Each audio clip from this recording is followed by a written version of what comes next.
why I didn't want to move to Florida and why I love the fact that I did.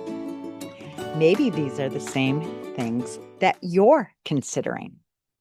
Let's dive deep in to some of the pros and cons of living in Southwest Florida, specifically Naples or Marco Island. And if you stay to the end, I will give you some tips that might just change your mind about Florida. So let me tell you a little bit about my history. I grew up in mid-Michigan, and my dad was getting sick and tired of the snow and the cold and the dreariness. But I had all my friends in high school, junior high and high school. He first started to move down to Florida when I was in junior high, but I just made the pom-pom squad. So I, having dad wrapped around my little finger, made it stop. Don't let your kids do that to you. So anyway, we didn't move when I was in junior high, but dad couldn't take another 4 years. And between my junior and senior year of high school, he came down to Naples, Florida to build a home. And he loved it down here. He brought his Michigan crew down. He was a builder and built this huge house. Well, I fought with him and finally negotiated a compromise. My senior in high school, everyone took the second half of their senior year for an internship. So you really didn't have the normal classes, going to school from, morning until afternoon. And I negotiated an exchange student program here in Naples, Florida. I graduated almost a half year early. But if I had graduated, then I wouldn't be able to attend school down here in Florida. And I wanted to make some friends. What was I going to do as a high school senior, living in Florida and not going to college? So they had me take one class, one legitimate class down here in Florida that I could then transfer back up to Michigan and graduate with my senior class up at Michigan and still be able to attend classes here in Florida.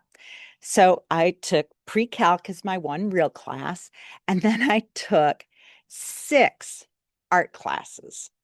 And those were called X classes. You didn't get any credit for it.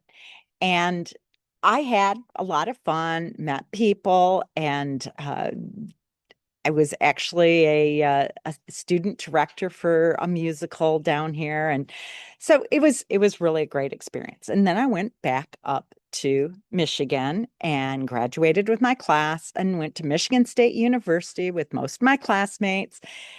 And I didn't necessarily want to live and stay in Michigan when I graduated from college. I was looking at what places have more sunshine, but the 4 seasons.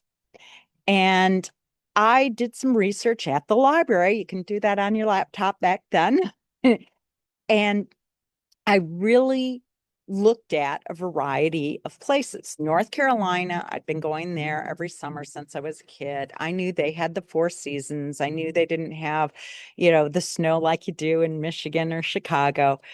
But life has a way of throwing curveballs at you. And when I graduated from college, I went to Chicago for supposedly just a weekend and ended up staying there for my entire adult life up until a few years ago. So my adult working life, I guess, is what you would really call it.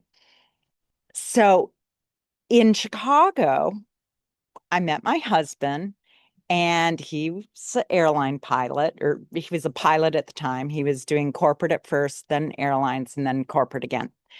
So he was looking at interviewing with the airlines, and I told him outright, I never want to live in Florida. I didn't want to go when I was a kid. I lived there for a half year, and it was like a vacation for that length of time. But I don't want to live in Florida. So he never looked at jobs that would have him based out of Miami or anywhere else in Florida. So then uh, he got a job in Siberia, known for the coldest place on earth. I'm not going there, that's for sure. He'd fly 3 weeks in Siberia, come home, rest for 3 weeks, go back, fly again. Well, that was one of the worst winters Chicago has ever seen. What would happen is he'd jump on a plane, go to Siberia, and we would get a huge freeze and then feet of snow. And I would look at the temperature in Siberia, and it was warmer than Chicago. He'd come back. I've already shoveled and snowblowed all the snow and dealt with the cold and everything else. He'd go back, and this time we'd have feet of snow and then freezing cold. Again, he's not having to do the snow blowing and everything else. It was a disaster. I researched why is Siberia the coldest place on earth? And it has to do with the tundra and the wind and stuff like that. Well, we had a tundra at Michigan State University, and walking through that in winter was a disaster. So I knew I wanted warmer weather. I just was sick and cold, sick and tired of the cold and snow. So I'd always had my sights on North Carolina, and we did spend 1 year living on the ocean at Atlantic Beach, North Carolina, and that was wonderful. But it was in the early 90s, and I was an outsider, and they had locals, and the town was a tourist town, so it was desolate 9 months out of the year. I'm going to fast forward a little so I don't bore you. Marco Island was the same way for about 6 months per year, very popular, and then very only the locals. Well, pandemic ruined that. It's a year now, year-round place now. Same with Naples, year-round. So when I got about the same age as my dad, when he wanted to go to Florida, suddenly I'm thinking, I want to go to Florida. I can't handle the cold anymore. And my husband knew that I was missing my family. My whole family's down here, and mom's getting a little older. And so I wanted to be closer to her. And so we are on a motorcycle ride during vacation. He rented a bike, and we rode from Naples through the Everglades and went through Marco Island. And I fell in love with Marco Island. It felt like a suburb of Chicago picked up and put on a tropical island. It was so great. And we're at a stoplight, and he turns around and he goes, "How would you like to live here?" And I go, "Yes."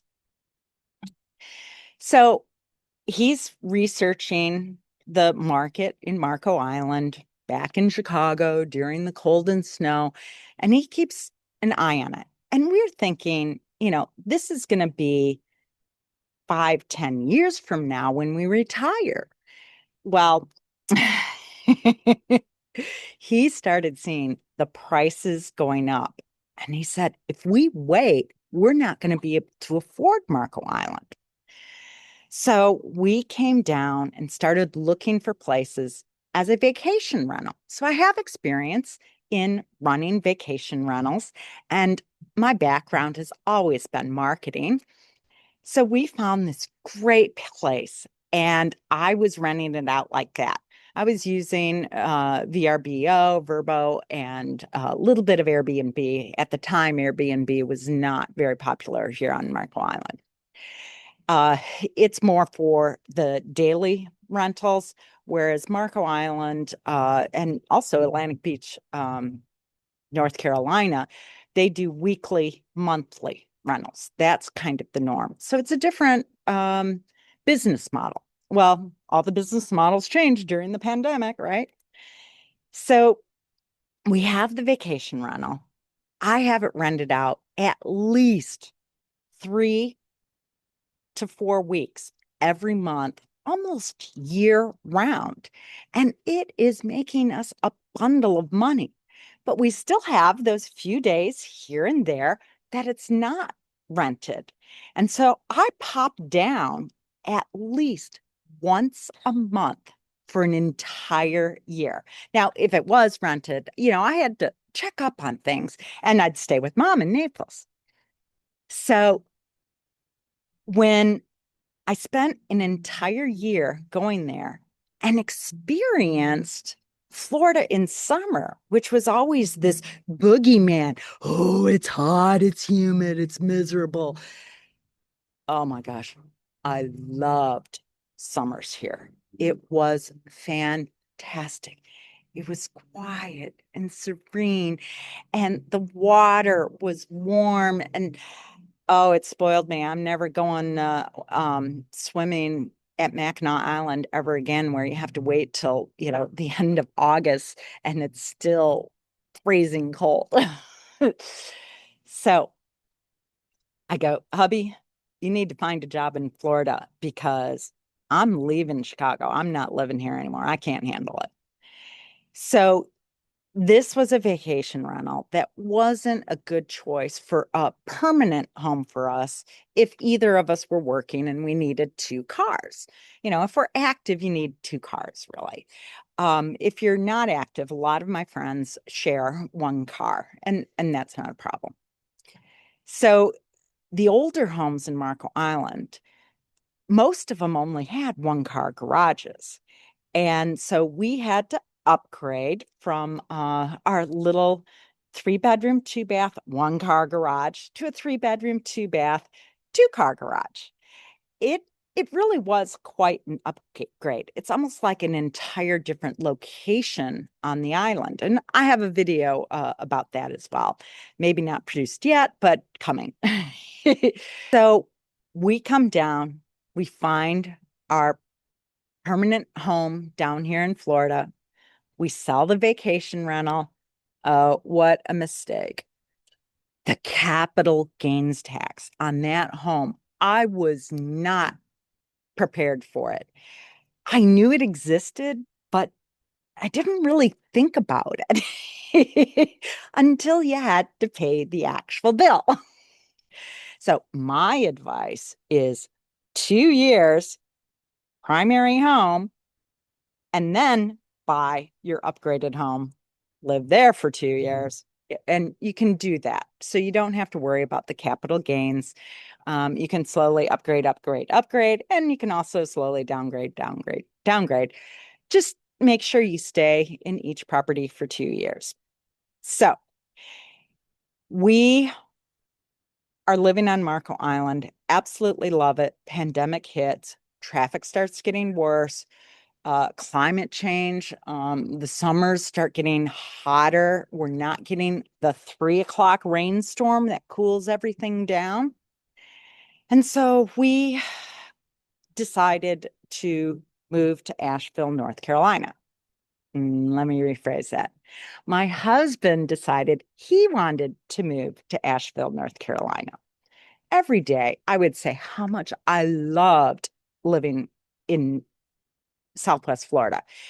And my sister would joke, she was in Atlanta. I think they doth protest too much. Sorry, don't know my Shakespeare. And it's like, no, really, really, I love living here every day. I'm like, I love it. You get a rainy day and it's like, oh, a little break in the monotony. It's it's so wonderful. But we had a couple of bad hurricanes. We had a really hot, hot summer. And I had 8 years of vacationing on a tropical island. It's like, okay, let's move to Asheville. Well, I was using this philosophy that I just told you, 2 years. We bought in Asheville as a second home. waited until everything was settled. We're in Asheville, and then sold our primary home in Marco Island and didn't necessarily declare Asheville our primary home because they don't have homestead exemptions in Asheville unless you're 65 or up. And well, I guess one of the things to declare your home is your driver's license and car registration and voting. So, yeah, we moved all those up to Asheville. And I'm like, I know nothing about Asheville. I don't know what I'm going to think of it. So, yeah, we need to get off the island because our house was only 6 or 8 feet above sea level, and the storm surge with hurricanes can be, 12 plus feet. We came about an eighth of an inch from our house being flooded for Ian and Irma, and prices were really high. They weren't the top of the market. They'd already started to slow down. So we sold our home, got a great price for it, and used that money to pay off our loan on our second home in Asheville. Well, technically, we didn't pay it off. We paid it down because we had all-in-one loan or an accelerator loan where it's like a first lien HELOC that gives you the line of credit, but it's not a true HELOC because they don't take it away from you if the value of your home crashes. It's a little bit like a reverse mortgage for purchase for a person who's in their mid-50s, as opposed to 62 and up for a reverse mortgage. So anyway, long story, blah, blah, blah. We're living in Asheville, and Hurricane Helene hits. I was just starting to make friends. I was just starting to do things in Asheville. And the hurricane in the mountains of North Carolina that just washed out everything. And they changed the definition of the event, not a hurricane, but a geological event, because it was so much more than a hurricane. And that was just so depressing. And if you've seen my previous video about sunshine, I missed the sunshine of Florida. So 2 years in Asheville, and it's like, look, 2.5. I need more sunshine. I need to be closer to family. And we bought a second home in Naples. Well, it should have been a primary home. And I did a video on that, how to save money on the portability and save your home taxes in Florida. But we can't have one person primary residence North Carolina and the other person primary residence in Florida. The taxing authorities in both states and IRS, frown on that. So you have to make a decision.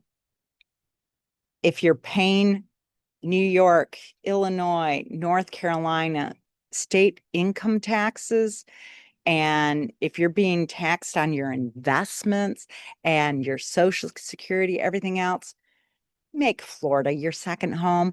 It is not your second home. Buy a home in Florida, make it your permanent home, and have your old home be your second home. Spend 6 months plus down here in Florida, go up north for the hurricanes, and truly enjoy the best of both worlds. So I'm back here in Florida. I love it. You have some seasons with hurricanes. You have some summers with super hot weather. You have some winters that get a little cold, like this one here, but it's a heck of a lot warmer here than in Asheville or Chicago or New York or Michigan.